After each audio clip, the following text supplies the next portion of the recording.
พันจับปลาพันรอบนึงหันพันมาจับปลาดุกอารมณ์ยัดอารมณ์แม่ชาวลาอารมณ์มักง่ายหันนะเต็มเลยอารมณ์หันอ๋อมีแต่ปลาดุกมีแต่ปลาดุกวันนี้พันรอบช่องเขาจับปลาทำทองเลยนานเห็นบ่สิได้ที่นอนนุ่มๆตินะแล้วก็นี่พร้อมก็จับปลาข้ามหันตัวนึง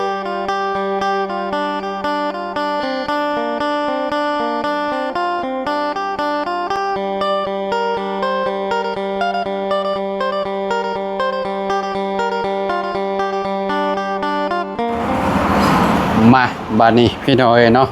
เปิดภาพมาโอ้มีตังนั่งเด้อเฮือนน้อมจริงๆเพิ่นพี่น้อยเนาะก่อนอื่นก็สบายดีและสวัสดี FC ทุกๆคนเด้อพี่น้องเด้อเนาะ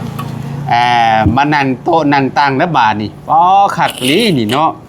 ได้มาสดๆร้อนๆนั่นนี่เนาะใครเอามาให้มาบุญอ๋อพี่น้อยเนาะมีจังอันนี่บนนั่งนี่6 อันเลยเนาะเพื่อนจริงๆมีจักคน6 คน6พอดีแล้วนั่งกินข้าวอยู่นี่เนาะกินข้าวกินน้ำอยู่นี่เลยพี่น้อยเนาะทางผู้ใหญ่ทางบ่บุญคือเก่าพี่น้อยเนาะโชคดีหรือน้องจริงๆนี่เนาะแม่ก็ได้ที่นอนคือกันบ่ปอคือกันกับเจ้านี่บ่ที่นอนนี่นอนนี่คือสีนุ่มขักมันยังแหละพี่น้องวันนี้เนาะหลังจากที่น้องเพิ่นเนาะล่าสุดนี่คือน้องจริงๆเพิ่นได้ไปก่อนแล้วพี่น้อยนะก่อนหน้านั่นเนาะบัดนี้เพิ่นเป็นแม่บัดนี้พี่น้อยป้อโชคดีเด้พี่น้อยเนาะได้ทั้งโต๊ะนั่งกินข้าวพร้อมอันนี้เราคนมาแต่ใส่เด่นโมเมนต์แต่เซโปนผมบอก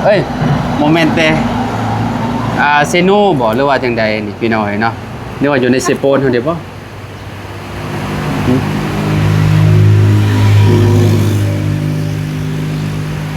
ฝนตกมาบาดนี่พี่น้อยเนาะ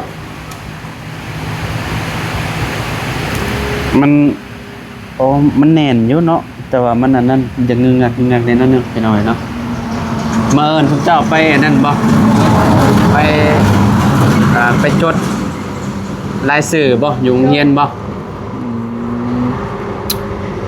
ว่าเมื่อนี่เป็นเมื่อวันที่25แล้วพี่น้อยเนาะทางน้องๆเพิ่นก็สิไปโรงเรียนแล้วพี่น้องอยู่บ้านดงเนาะวันที่1นี่น่าสิเรียนแหละพี่น้องหรือว่าสิไวกว่าหั่นก็บ่ฮู้คือกันเนาะเดี๋ยวต้องรอคำตอบอีกเท่านึงเนาะทางน้องเลี้ยงน้องเต็งจริงน้องใจดีเป็นอะไรเนาะบ่าวอยากว่าบ่าวน้องดาวอนพร้อม เรายัง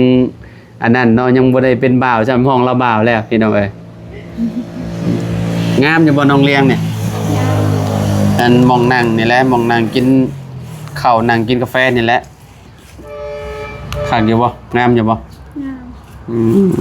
ในเฮือนเจ้ามียังเฮือนเจ้ามีโตมาแต่โรงงานบ่โตอันยังก็โตเพิ่นเอาเฮ็ดเอาเองนั่นแหละพี่น้องเนาะอันน่ะที่ว่าเพิ่นเสื่อมเล็กแล้วก็เพิ่นเอาแผ่นเรียบเนาะแผ่นเรียบปูพี่น้องเนาะทางเฮือนน้องเลี้ยงเพิ่นเนาะแต่เฮือนน้องจริงๆนี่มีบอลนางบอลอันนี้ก็คักแล้วเนาะเวลานั่งกินซุมแซวกับนั่งกินอยู่นี่แหละพี่น้องเนาะบ่บุญหาก็เอามาให้ใหม่ๆนี่บ่เพิ่นหากับเมื่อบ่โอ้คักพี่น้องเนาะก็16เนาะมาเอาอะไรบ่ในประไม่ใช่บ่ประเดี๋ยวก็กินได้โดนกองแล้วเขาอย่าเบิ่งเว้าหยังกันบัดนี้ฮะ96นี่คือหยัง96ได้ค่าน้ำอ๋อค่าน้ำบ่สบายดีเจ้าโดยสบายดีโอ้ยินดีนำเด้อดีใจนำจะได้ที่นอนใหม่นุ่มๆเนาะฝันเห็นยังคือว่าหมานแท้สวีคือแบบโชคดีแท้อันนี้เนาะ อยู่ยาไปเจอในพังกัน ไปแล้วพี่น้อยเนาะกำลังว่าจิถามว่าฟันหยังคือมีโชคมีลาบคักแท้พี่น้อยเนาะน้องจริงๆฟันยังอยู่บ่ล่ะฟันยังอยู่บ่ก่อนสิได้โต๊ะนี่โต๊ะนั่งกินข้าวนี่ฟันเห็นยังอยู่บ่ฟันเลยขนาดบ่ฟันยังโชคดีพี่น้อยเนาะคันว่าฟันนี่เฮงบ่ให้เว้าเนาะฟันจับยังอยู่บ่เมื่อคืนนี่น่ะ พันเป็นมือวันอย่างชามือซีมือแล้ว มาพี่ใกล้ๆพี่ฟันยังก็ฟัน30มื้อนี่ฟันเห็นยัง เอาพัน พี่สบายดีอัน FC ก่อน สบายดี บ่เห็นได้นี่ เฮาพันจับปลา พันจับปลาห่วยปลายังไงน่ะ ปลาดุก พันจับปลาดุก เลย โอ้เจ้านี่ คือกันกับข่อย เด้อสวีนี่ฟันคือกันกับข่อยเด้อข่อยฟันจับปลานี่บ่ได้จับเงินก็ได้จับอย่างอื่นพี่น้อยเนาะคือข่อยฟันนี่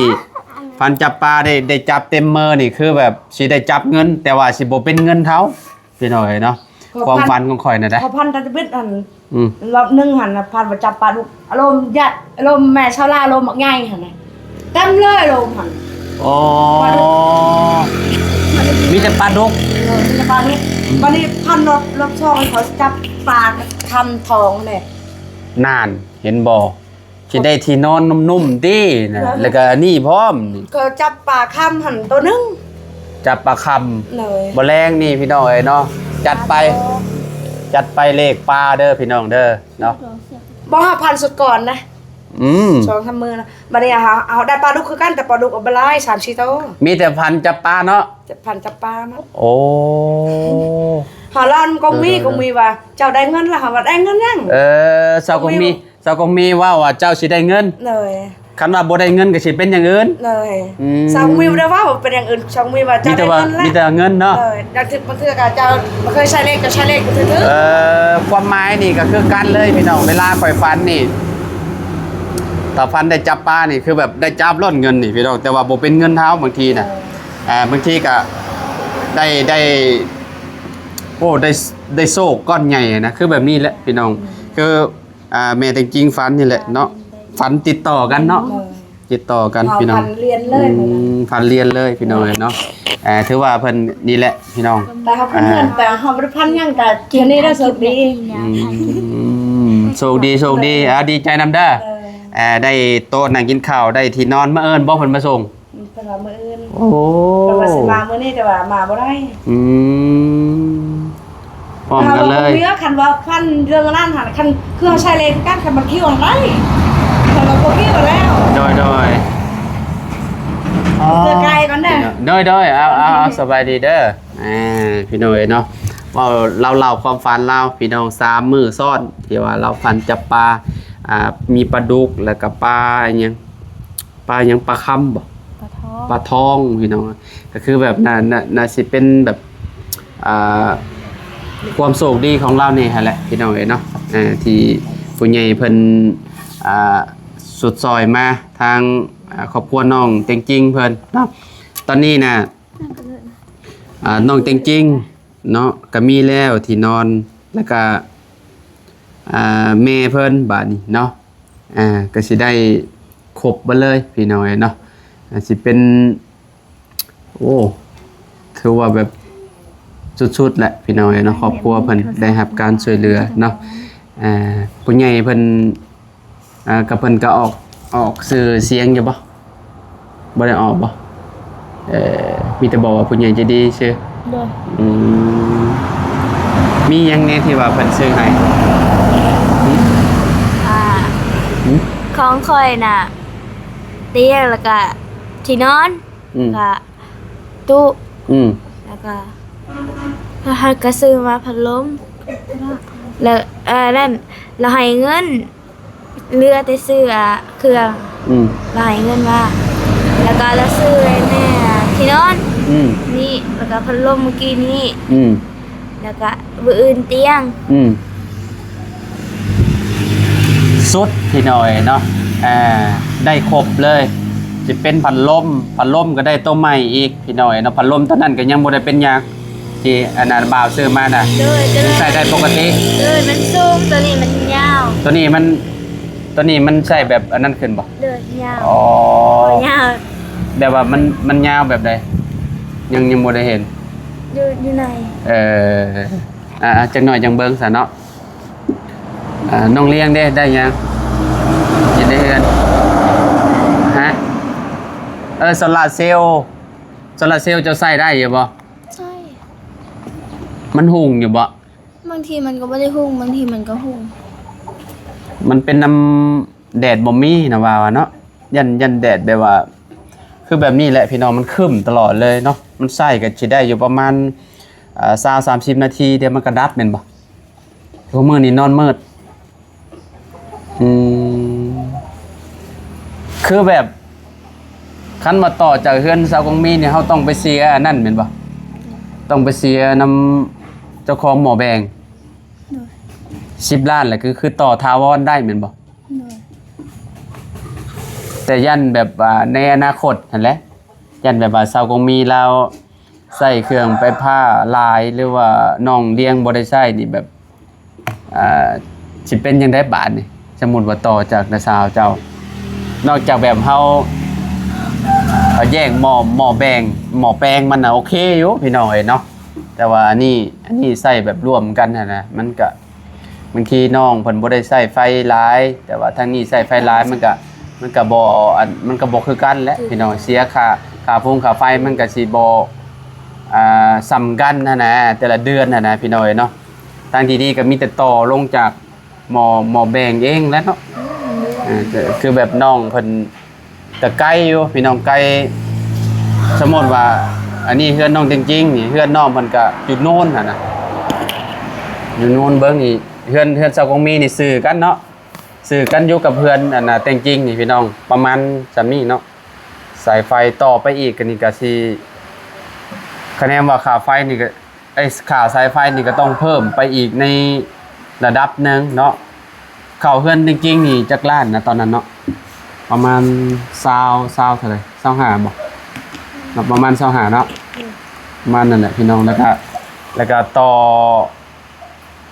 โอ้สมมุติว่าต่อจากเฮือนกองมีไปขึ้นไปพุ่นระดับ30จะว่ามีบ่จักพี่น้อยเนาะคิดว่าได้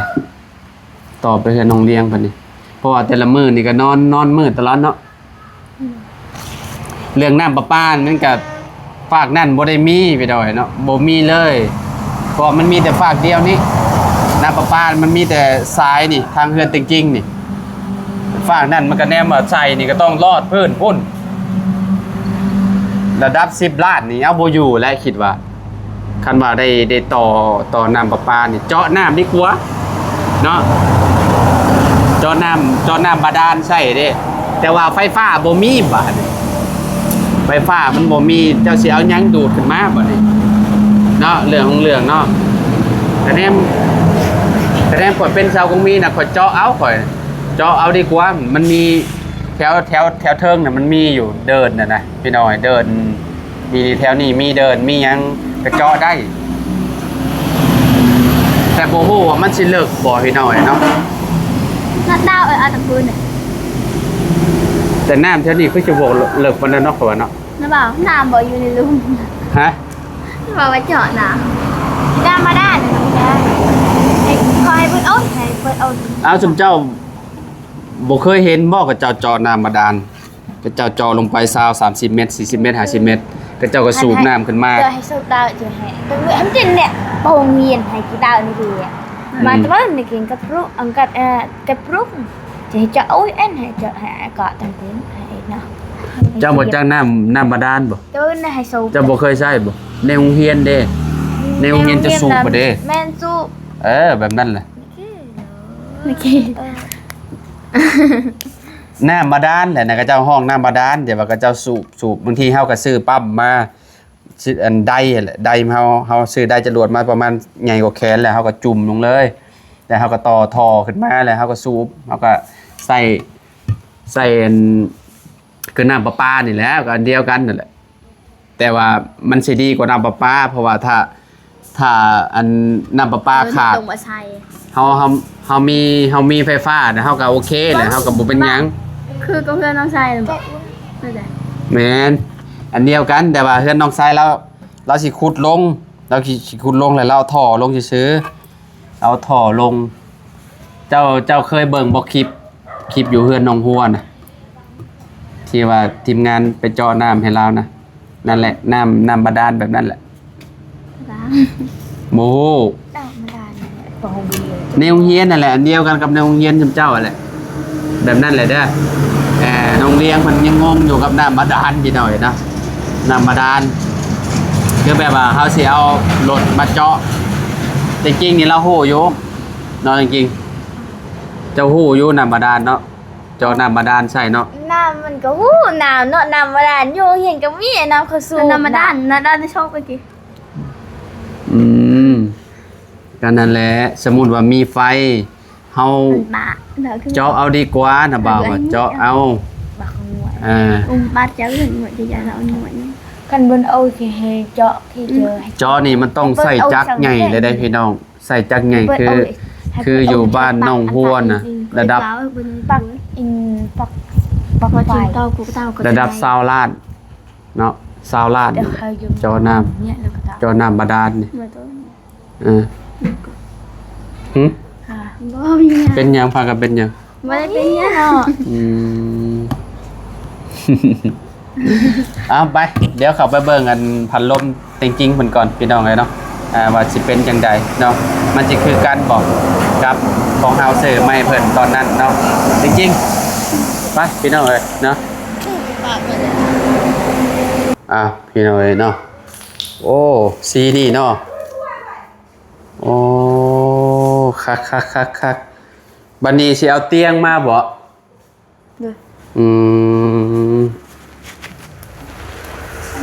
ใหญ่อยู่ตัวนี้นะใหญ่กว่าของเจ้าบ่ แม่น เห็นบ่ เลย ประมาณ 3 คนนอน กัน3คนพี่น้องเอ้ยเนาะ ของข่อยมีได้2 คน เจ้านอนกันได้2คนได้ใช้พัดลม นี่ของข่อย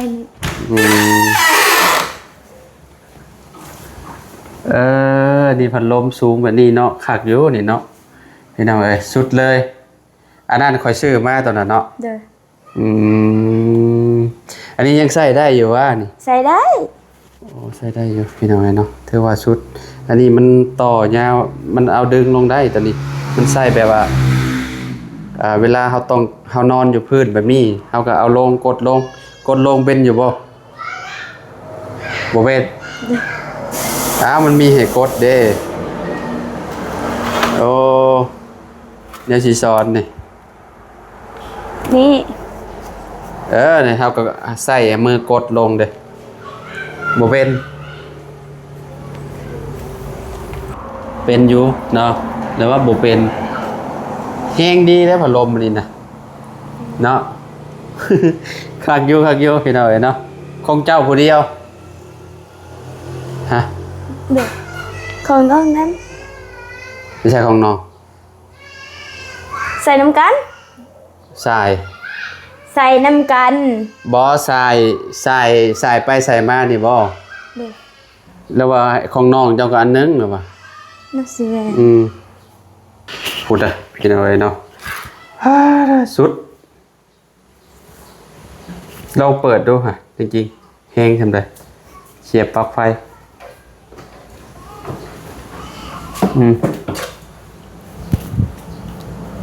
ก็สิแฮงดีอยู่พัดลมนี่เนาะเบอร์3นี่บ่เห็นว่าโอ้เจ้าของผัดย่านเลยเปิดพัดลมผัดย่านอันนี้เบอร์ยังนี่เบอร์ เบอร์ เบอร์3เบอร์2เบอร์1เบอร์3นี่แห้งอยู่พี่น้องเอ้ยเนาะฮาตาลิรุ่นนี้ประหยัดไฟพี่น้องเอ้ยเนาะเรียกว่าสุดๆแล้ว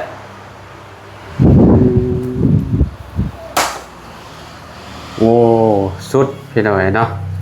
คักเนาะเอาสวีไปทางใดล่ะบัดนี้โอ้โตพี่น้องเอ้ยเนาะไปพี่น้องเอ้ยเนาะตอนนี้ก็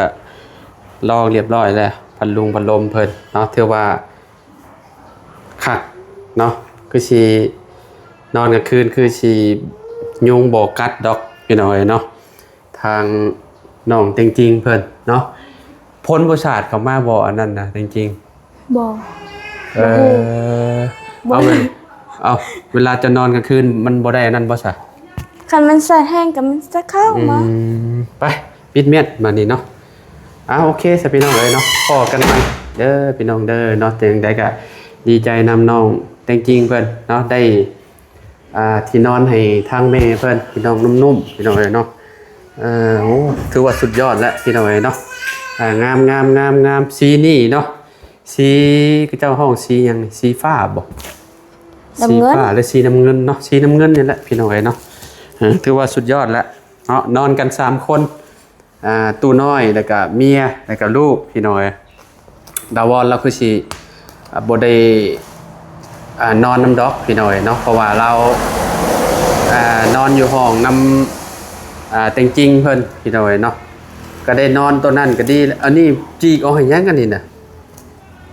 เขาจิกเลยโบคะแนนจีกอันนี้ออกนะมันจะเก่าอะไรว่าคะแนนเฮาบ่เอาตัวนี้ออกมันสิใหม่ตลอดคะแนนเอาออกนี่คะแนนชุมเจ้าบ่มีที่นอนน่ะเรียบร้อยจริงๆป้าเลยนี่เฮงจีกออกอยู่เจ้าน่ะรึบมันมาจ้าตลอดบุญเลยบ่คันว่าตัวนี้น่ะเด้อพี่เอาฟางนี่น่ะทวีบัดแลบัดเจ้าได้เตียงน่ะเอาทางนี้อันน่ะขวบลงเพราะว่าฟางนี่มันบ่ได้ขาดเด้เอาฟางขาดจำได้จำหนึ่งบ่เป็นหยังดอกคือชื่อแจกตัวเฮาไม่ใช่บ่ได้ตีมันถึกลมเวลารถขับมาไวๆเด้ลมพัดเด้เนาะดีใจป่ะชวีดีใจสุดๆเลยเนาะเฮาบ่เคยบ่สิพันบ่สิได้นี่เฮาคือว่าได้จริงสิได้รถเฮาพันแบบนั้นเฮาคิดในใจเฮาฮะมันยังก็จะฟันยังก็เจ้าฟันว่าลูกเจ้าได้รถเลยเฮาพันว่าคิดพันนั้นคิดว่าลูกสิได้รถไปเฮียน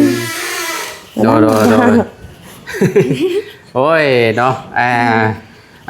โอเคดีใจนำเด้อเนาะเอาสบายดีก่อนเด้อพี่น้อยเนาะฝันว่าได้รถได้ลางไปสั่นเนาะถือว่าโชคดีแล้วเพิ่นเนาะไปแล้วพี่น้องพ่อกันไหมสบายดี FC เด้อพี่น้องเด้อ